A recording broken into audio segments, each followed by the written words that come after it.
When I was little, my mom used to tell me stories about my grandpa, how he started with nothing and built a business that could have set us up for life. But we never saw a dime of it. I didn't really get why until I was older and could understand the mess about his will and all. "Eliza, your grandpa was a tough nut," my mom said one chilly evening. We were sitting at our small kitchen table, nursing cups of lukewarm tea. The heater was busted again, and the landlord wasn't too quick to fix anything. He believed only in money earned, not given. "Why did he cut us off then? Didn't he think you'd manage his money right?" I asked, trying to keep the bitterness out of my voice. Mom sighed, her eyes tracing the steam rising from her cup. "It wasn't about me managing it. He had this crazy idea.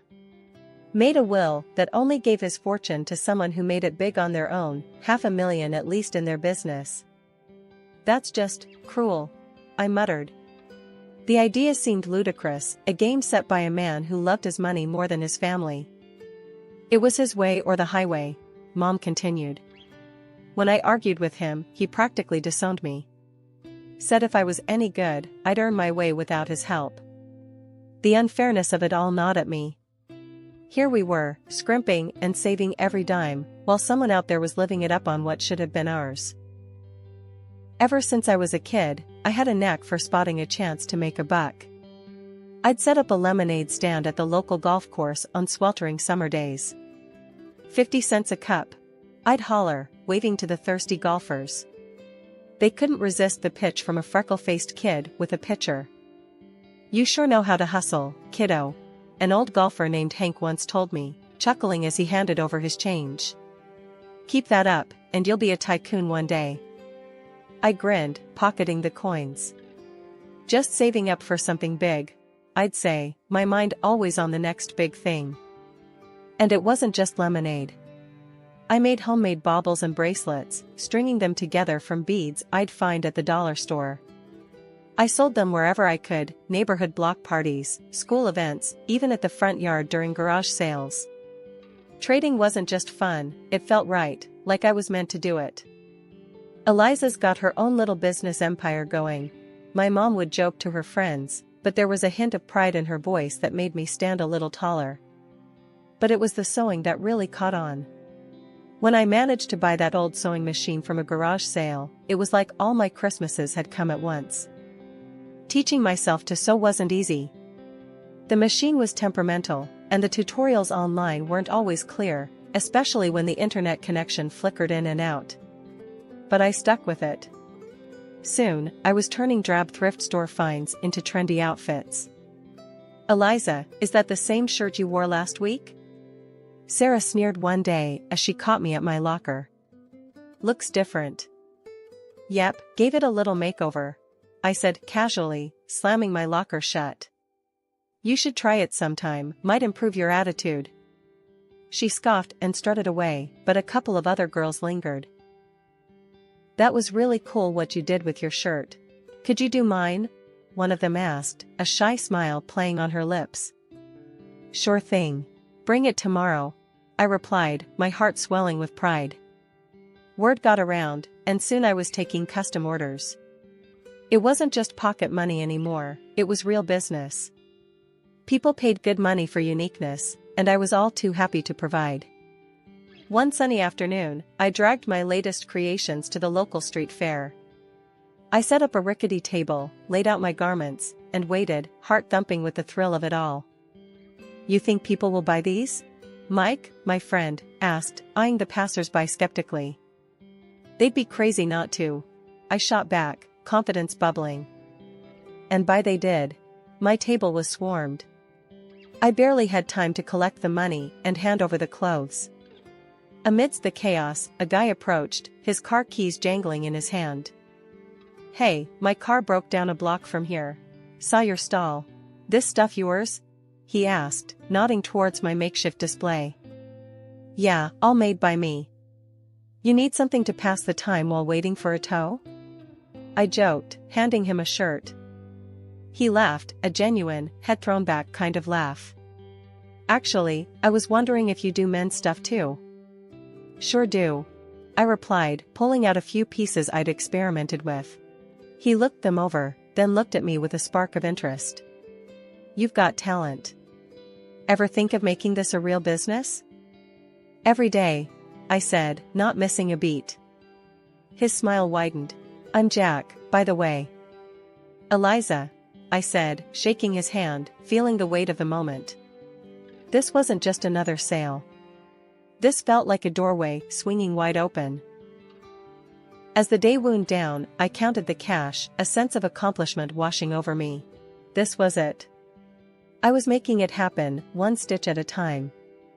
Told you they'd love your stuff, Mike said as he helped me pack up. Yes, you were right, I admitted, unable to keep the grin off my face. Looks like I might just make that $500,000 mark after all. After Jack and I met at the fair, things kicked off faster than I expected. He wasn't like the guys I knew, he came from money, but he had a way of making you forget about that when you were with him. He had this laid-back vibe, always laughing, always making plans. We started seeing each other more, and it wasn't long before we were seriously dating. One day he said, Eliza, I think it's time you met my parents. The thought alone made my stomach churn. I knew his folks came from old money, the kind that looked down on people like me. Are you sure? I asked, my voice tense. I don't think they'll like me much. Jack laughed it off. They'll love you. Don't worry so much. The drive over to Jack's parents' house felt like the longest ride of my life. Jack kept talking about mundane stuff, probably trying to ease the tension, but my stomach was in knots. We turned into a long driveway, and there it was, a massive house that looked more like a museum than a home. We walked up to the grand entrance, and the door swung open before we could even knock. There stood Jack's mom, Mrs. Thompson, dressed impeccably in a way that made me feel underdressed instantly, despite my careful choice of outfit. Jack, darling, she exclaimed, pulling him into a hug, then turned to me with a polite smile that didn't reach her eyes. And you must be Eliza. We've heard so much about you. Her words sounded warm, but her tone was anything but. I forced a smile. Thank you for having me, Mrs. Thompson. Jack led me inside, and that's when Mr. Thompson appeared. He was a tall, stern-looking man with a firm handshake that felt more like a test than a greeting. Eliza, a pleasure, he said, his voice deep and unemotional. We moved into the living room, which was as grand and cold as the rest of the house. Everything felt stiff and formal. We made small talk, or at least, they did. I mostly nodded and smiled, feeling out of my depth. Dinner was served in a dining room straight out of a magazine, with crystal and fine china that looked like it should be locked up in a display case, not used for eating. We sat down, and that's when the real interrogation began. So, Eliza, Jack tells us you're into fashion design, Mr. Thompson began, eyeing me like I was a problem he needed to figure out. Yes, I run a small business. I design and sell clothing, I responded, trying to keep my voice steady. Self-made then. How entrepreneurial, he commented dryly. His tone suggested it was less of a compliment and more a checkmark on a list of curiosities. Mrs. Thompson chimed in with a smile that felt more like a wince. And your family, dear, what do they do? Well, it's just me and my mom. She's a nurse, I said, feeling the weight of each word. Oh, I see. Mrs. Thompson replied, exchanging a glance with her husband that I couldn't quite read. The conversation stumbled along until coffee was served, and then Mrs. Thompson's polite mask slipped. Eliza, I must be honest. We have certain hopes for Jack, and his partner's background is important to us. It's essential for maintaining the family's reputation and legacy. Finally, she put her fork down and said flatly, well, it's clear you've done quite a bit despite your background. But I don't think you're suitable for our son, I'm afraid. Her words hit like a slap. I sat there, stunned, as she got up from the table. I won't waste more time here, she declared and left the room without another word. Jack was quick to comfort me, his face flushed with embarrassment. Eliza, please, don't take it to heart. She's just, she said in her ways. It was tough to swallow. The evening had turned into a stark display of where I stood with his family. Despite Jack's reassurances, the shadow of that dinner lingered, casting a long, cold shadow over what should have been a happy milestone. The engagement happened despite the frosty atmosphere at dinner that night at Jack's parents' house. His folks made it clear they weren't thrilled, but Jack went ahead with the proposal. We were officially engaged, and while I was over the moon about us, the chill from his parents was something I couldn't shake off. A few weeks after our engagement, I got a call from Mrs. Thompson, Jack's mom. Her voice was formal, icy. "Eliza, I'd like you to come over. We need to discuss something important." When I arrived, both of Jack's parents were waiting. The house felt colder than ever, like all the warmth had been sucked out of it. Mrs. Thompson didn't waste any time. "Eliza, we've looked into your background thoroughly," she began, her tone sharp and unwelcoming. Mr. Thompson nodded, his face stern. "It's clear you come from a very different world than ours." His wife continued. "And frankly, we feel you're hunting for wealth, climbing through our son. But we won't allow our family fortune to be jeopardized." The words stung, but before I could react, Mrs. Thompson slid a stack of papers across the table towards me. "Since I can't convince Jack to rethink this marriage, you'll need to sign these," she said flatly. I picked up the papers. They were a prenuptial agreement. As I read through, it was clear, I wouldn't lay claim to any of Jack's wealth, and neither would any children we might have. Without hesitating, I signed them. "I'm not marrying Jack for his money," I said, handing the signed papers back to her. Mrs. Thompson looked taken aback, her eyes wide. Even Mr. Thompson raised an eyebrow, surprised by my quick compliance. I left their house feeling a mix of relief and resentment. At home, I told Jack everything. He laughed it off. "Wow, you really showed them. Good for you." But his laughter didn't sit right with me. "Aren't you bothered that your mom thinks so lowly of me? She humiliated me, Jack." He shrugged, still smiling. "I get why you're upset, but you know how mom is. She has her reasons, and well, she's not completely wrong to worry, right?" His words felt like a slap. Not only had his mother insulted me, but now Jack was subtly defending her. It hurt, realizing that maybe he wasn't entirely in my corner. A year after our engagement, as the wedding drew closer, my life was a whirlwind of excitement and stress. My business, a sportswear brand I had started from scratch, was finally taking off. It was thrilling to see my designs being worn and loved. I had built a small capital, enough to expand and take on bigger challenges. As for the wedding, I wanted something simple, intimate. But Jack had other ideas. He dreamed of a lavish celebration. "Eliza, we're only doing this once. Let's make it big," he'd say with that grin that made it hard to argue. So, I agreed, and we planned a grand event. I found myself splitting the bill for a grand venue, exquisite catering, and a band that could keep our guests dancing all night. I managed to snag some deals, haggling discounts wherever I could. Old habits die hard. The wedding day was perfect, at least on the surface. Our guests seemed to have the time of their lives, and Jack and I couldn't stop smiling. We were floating, caught up in a bubble of joy. But not everyone was caught up in the festivity. Throughout the evening, I caught Jack's parents whispering, their faces pinched with disapproval. His mother, ever the social butterfly, floated around the room, dropping hints about her worries that I was after their family wealth. I overheard her telling a group of relatives, "It's all very extravagant, isn't it? I just hope she understands the value of money, not just spending it." Her voice was loud enough to carry, and her words stung more than I expected. After the wedding, things didn't settle down. Jack's mom posted on social media, lamenting that Jack had married someone like me. She wrote about her fear of losing her son to a woman who, in her eyes, wasn't worthy. Reading those words hurt. I felt my throat tighten and my eyes burn, not just with sadness, but with frustration. I tried to talk to Jack about it. "Your mom's posts, they're really harsh. Can you talk to them? They don't even know about the business, how well it's doing." Jack sighed, his face troubled.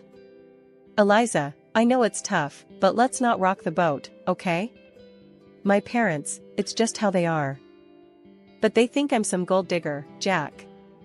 They don't see that I don't need their money. He pulled me close, his voice soothing. I know. But let's just ignore it for now. They'll come around. They just need time to see what I see. I nodded, not convinced, but exhausted from the argument. I agreed to let it go, not because I thought he was right, but because I was too tired to fight. It was easier to focus on my business, pouring my energy into something positive, something that was mine. Despite the personal turmoil, my business kept growing. Orders poured in, and my brand gained a following. I was doing interviews, photo shoots, and even talking about partnerships. My days were packed, and I thrived on the hustle. The evening of the charity dinner arrived, and it was held at a swanky hotel downtown. The event was all about supporting sports programs for kids and teenagers. As the main costume designer, I had decided on a blue and white theme that matched not just the decor, but some of the latest pieces from my sportswear line. Jack and I walked into the grand hall, a room buzzing with well-dressed guests and shimmering lights. I was nervous, but excited to see my designs showcased in such a grand setting. That excitement quickly soured when we spotted his parents across the room. Their cold stares cut right through the warmth of the bustling crowd. Jack noticed but said nothing, and their blatant disregard stung me deeply, but I bit my lip and kept walking. As guests began to arrive, I circulated the room, chatting and networking. Jack was by my side, his usual charming self, but I could tell he was a bit overwhelmed by the scale of the event. "You're really pulling out all the stops, huh?" Jack commented as we watched the crowd from a distance. "Go big or go home, right?" I replied with a wink. "Eliza, you've outdone yourself," a familiar voice said from behind me. Turning around, I saw a local sports celebrity who'd worn my designs before. "These uniforms are fantastic." "Thanks so much. Enjoy the evening," I smiled, handing them a business card. "Let's catch up soon." The event was buzzing, the atmosphere electric with enthusiasm and goodwill. Then, the moment of truth arrived. The host took to the stage to thank the sponsors, and my heart raced as he started to speak. We hadn't been seated long when the evening's presenter took the stage to kick off the event. The atmosphere was lively, filled with applause and cheer until it came time to thank the sponsors. My heart raced with pride and anxiety as my name was announced as one of the main contributors. I'd like to extend a special thank you to Eliza, whose generous donation of over $300,000 made tonight possible. The presenter boomed through the microphone. The room erupted in applause, but it was abruptly pierced by a shriek from Mrs. Thompson, Jack's mother. "Absolutely not," she screamed, drawing the room into a shocked silence. She demanded a microphone, and once it was handed to her, she didn't hesitate. "This is preposterous. Eliza couldn't possibly afford this. She's nothing but a poor beggar using my son's money. She's a cunning predator, sneaking into our family to bankrupt us." Her words echoed through the hall, venomous and loud. The presenter, taken aback but composed, quickly tried to correct the situation. "Mrs. Thompson, I assure you, you are mistaken. Eliza's company is extremely successful and fully capable of such generosity. I know this firsthand." The crowd murmured, the tension palpable. Then, in an unexpected move, the presenter passed the microphone to Jack, hoping for him to clear the air.